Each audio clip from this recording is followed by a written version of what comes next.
नमस्कार, मी वैशालीच रेसिपी मराठीमध्ये तुम्हा सर्वांचे अगदी मनापासून स्वागत करते. आणि आज आपण बघत आहोत बटाटा आणि साबुदाण्याचे दुप्पट तिप्पट फुलणारे पापड.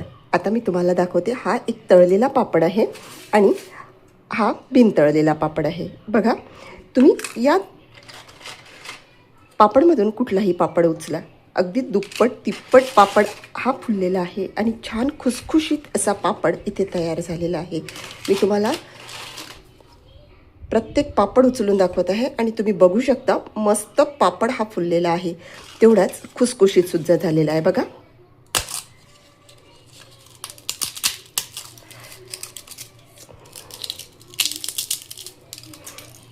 चला तर मग अशा ह्या खुसखुशीत पापडाच्या रेसिपीला लगेच सुरुवात करूया. आणि रेसिपी आवडल्यास व्हिडिओला लाईक करा, भरपूर शेअर करा आणि सबस्क्राईब करा.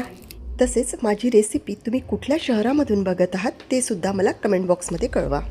तर असे हे खुसखुशीत आलूचे पापड तयार करण्यासाठी आपण इथे 1 किलो असे मोठ्या साईजचे आलू घेतलेले आहेत आणि हे आलू मी स्वच्छ पाण्याने धुवून घेतलेले आहेत. आता हे आलू आपल्याला उकळून घ्यायचे. तर त्यासाठी गॅसवरती आपण कुकर ठेवून घेतला, त्यामध्ये 1 गडवा भरून पाणी घालून घेतला. आता हे बटाटे यामध्ये घालून घेऊ. संपूर्ण बटाटे आपण यामध्ये घालून घेतले आणि तुम्ही बघू शकता बटाटे बुडेल एवढं पाणी आपण घालून घेतलं. खूप जास्त पाणी नाही घालायचं, तर बटाटे बुडेल आणि अगदी थोडासा बटाटा शिल्लक राहील एवढं पाणी आपण घालून घेतलं. आता आपण कुकरचं झाकण लावून घेऊ आणि हाय फ्लेमवरती 2 शिट्या काढून घेऊ.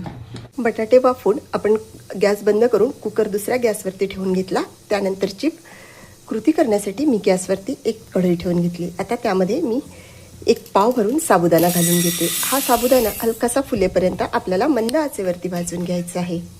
3 ते 4 मिनिट झालेले आहेत आणि तुम्ही स्क्रीनवरती बघू शकता आपला साबुदाणा छान फुलायला लागलेला आहे. बघा, आता या स्टेजला आपण गॅस बंद करून घ्यायचा आणि इथे साबुदाणा आपण पूर्णपणे गार करून घ्यायचा. आता ह्या गरम साबुदाण्यामध्येच आपल्याला घालून घ्यायचे असे 1 चमचा भरून मिऱ्यामुळे आपल्या या पापडांना टेस्ट खूप छान येते आणि हा साबुदाणा गरम असल्यामुळे मिरेसुद्धा हलकेसे यामध्ये भाजल्या जातात आणि छान पावडर याची तयार होते.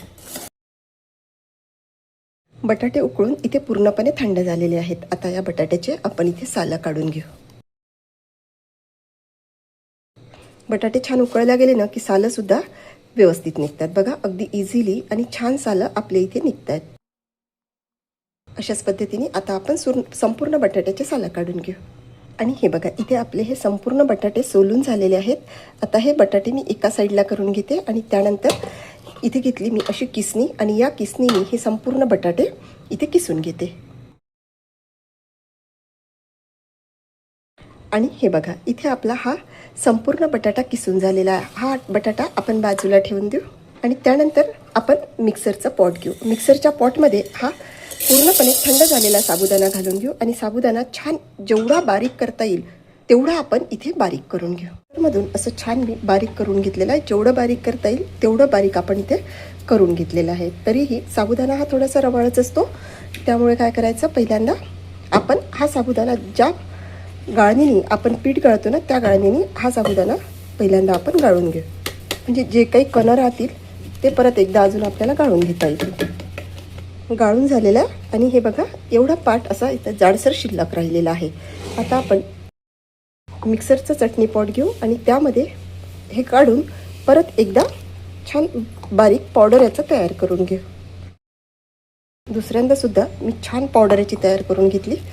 आता बऱ्यापैकी पावडर तयार झालेली आहे. ही तयार पावडर आता आपण परत एकदा गाळून घेऊ आणि तुम्ही बघू शकता थोडीशी पावडर इथे शिल्लक राहिलेली आहे. ही आता आपण बाजूला ठेवून घेऊ.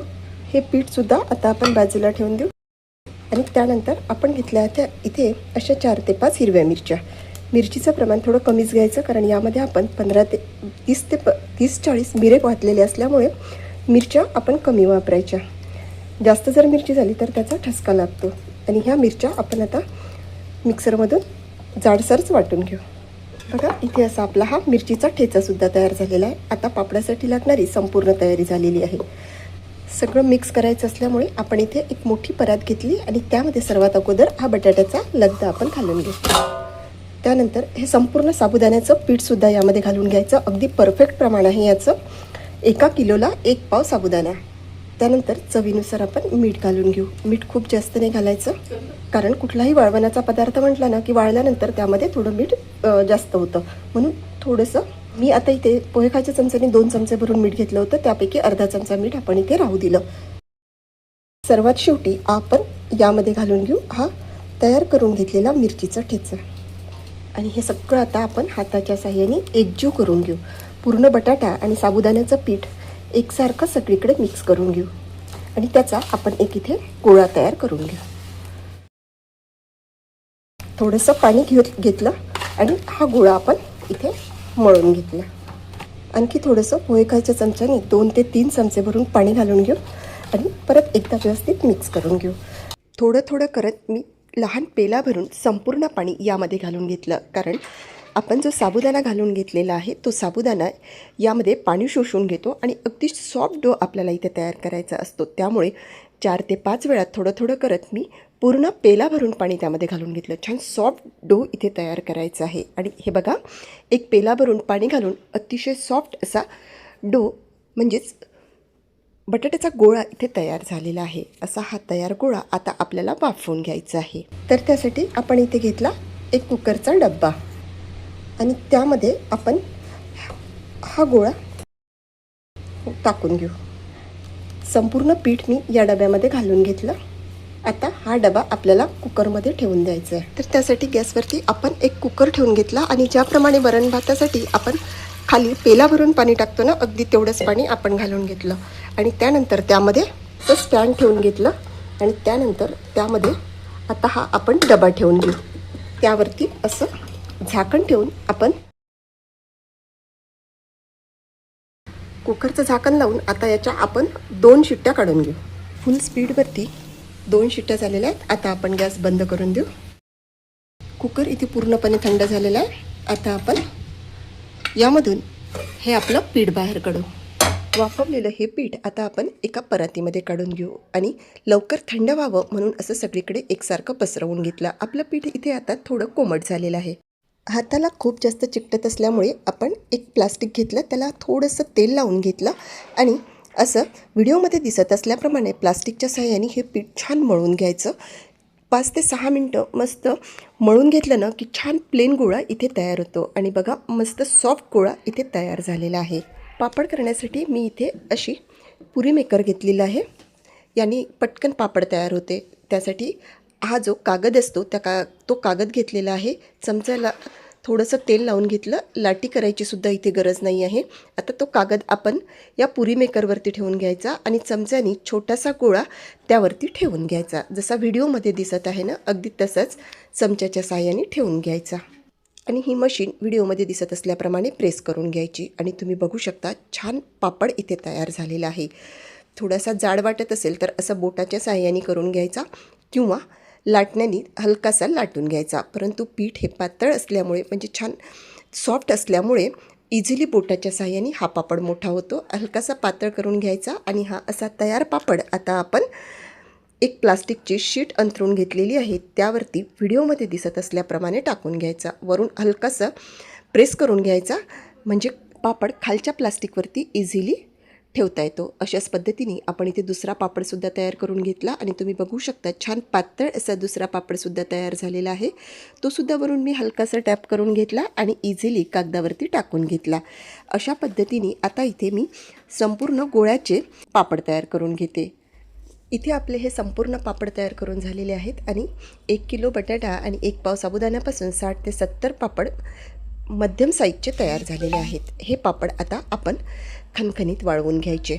ऊन खूप जास्त असल्यामुळे घरामध्येच हे पापड छान वाळल्या गेलेले आहेत. फक्त 1 तासाचं ऊन मी दाखवलेलं आहे आणि तुमच्या घरी जर ऊन येत नसेल तर घरातच 2 ते 3 दिवस हे पापड राहू द्या, छान खणखणीत वाळतील.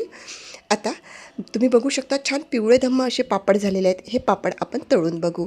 पापड तळण्यासाठी गॅसवरती आपण कढई ठेवून त्यामध्ये पापड बुडेल एवढं तेल घालून घेतलं आणि तेल मध्यम तापवून घेतलं. आता त्यामध्ये एक छोटासा तुकडा टाकून बघायचा. तुकडा पटकन वर आला तर समजायचं आपलं तेल छान तापलेलं आहे. आणि तुम्ही बघू शकता आपण टाकलेला तुकडा अगदी झटकन वर आलेला आहे म्हणजे तेल छान तापलेलं आहे. आता आपण यामध्ये एक पापड तळून घेऊ आणि बघा अगदी छोट्या साईजचा पापड तिप्पट इथे फुललेला आहे. आणि बघा मस्त पांढरा शुभ्र असा पापड इथे तयार झालेला आहे. अशाच पद्धतीने आता आपण आपल्याला पाहिजे तेवढे पापड तळून घेऊ. चवीला अतिशय अप्रतिम होतात, तेवढेच फुलतात सुद्धा आणि करायला सुद्धा सोपे आहेत आणि मस्त खुसखुशीत बनतात. तर तुम्हाला माझी आजची ही साबुदाणा आणि बटाट्याचे पापड बनवण्याची रेसिपी कशी वाटली आणि तुम्ही ही रेसिपी कुठल्या शहरामधून बघत आहात ते मला कमेंट बॉक्समध्ये नक्की कळवा. आवडल्यास व्हिडिओला लाईक करा, भरपूर शेअर करा आणि सबस्क्राईब करा. चला तर मग भेटूया पुन्हा एकदा अशाच मस्तशा व्हिडिओमध्ये. धन्यवाद.